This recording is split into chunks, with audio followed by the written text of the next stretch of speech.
வணக்கம். நான் Vinod K Jacob, ambassador India தூதரகம். நமது இந்தியா தூதரகம் ஆகஸ்ட் 1, 2025 முதல் பஹ்ரைன் மாலில் புதிய இந்தியா விண்ணப்ப மையத்தை திறந்துள்ளோம் என்பதை உங்களுக்கு மிக மகிழ்ச்சியுடன் தெரிவித்துக் கொள்கிறேன். இந்த புதிய மையத்தில் பாஸ்போர்ட், விசா, சான்றிதழுப்பு சேவை மற்றும் பிற அனைத்து தூதரக சேவைகளும் வழங்கும்.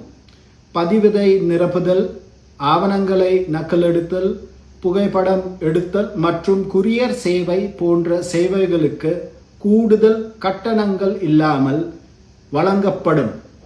நமது இந்திய தூதரகம் கடந்த மாதம் பஹ்ரைன் குடிமக்களுக்கு ஆன விசா முறையை அறிமுகப்படுத்தினோம். இந்த முயற்சிகள் இந்திய மக்கள் மற்றும் பஹ்ரைன் மக்கள் இடையான உறவுகளை மேலும் வளப்படுத்தும் என்று நான் நம்புகிறேன். நன்றி.